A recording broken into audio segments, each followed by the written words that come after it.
Good morning, folks. Pastor Rocky Branch. Hope you're doing great today. Well, it's December the 2nd. It's Monday. Time to get back after it again. Hope you had a good weekend. Hope you went to church. Hope you were blessed there. You know, as we face the Christmas downhill slide now on the second day, we don't have many days now before Christmas is going to be upon us, then New Year's, then we take off again. But as the Lord tarries is coming, we've got work to do now, so don't forget that. Don't get so caught up in all the stuff, the decorating, the gift buying, all the other stuff that's going on, even though that's important. Of course it is. But don't get caught up in all that stuff too much that you don't remember to share a good word about Jesus Christ. Now, John chapter 4 is one of my favorite passages of Scripture. It's about the lady that comes to the well of Jacob to draw water. Jesus is at this well. He sent his disciples into town to get food, and Jesus is waiting at this well for his disciples, and this woman comes in midday. Now, you come in the Bible days to draw water in the morning. You didn't come in the midday. It's too hot and all that stuff. But this woman couldn't come with the other women because she had been married about 5 times, and the fellow she was living with at that time was not her husband. So Jesus had a divine appointment for this lady. Now, there's going to be people that you would probably normally not associate with that will be in your day, somewhere in your day. There may not be anything wrong with them. It may just be a different personality.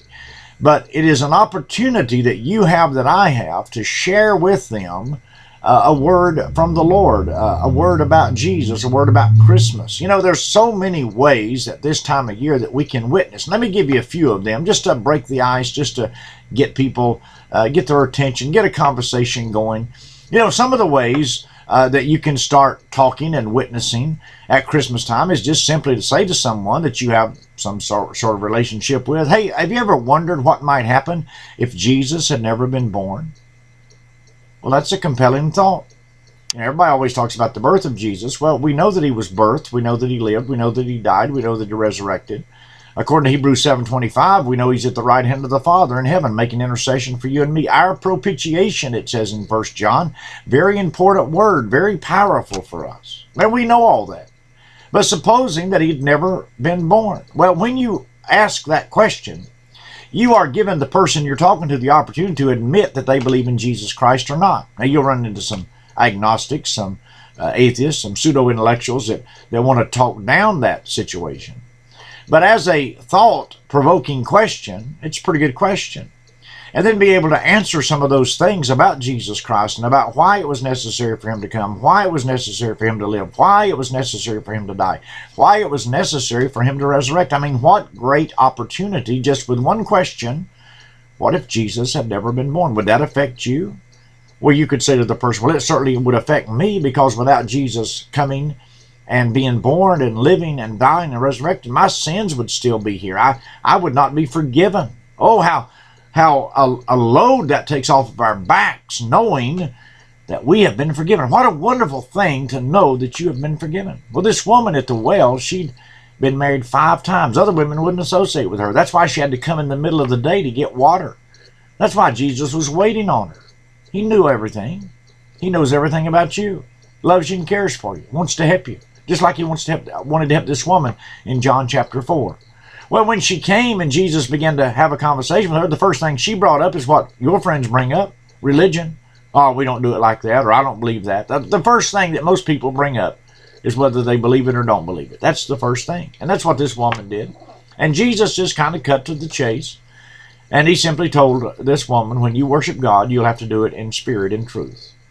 And it's not going to be under the auspices of a church name or a denominational name. It's going to be in a relationship. And that's very, very important that you and I convey this season, that Christ is not a religion.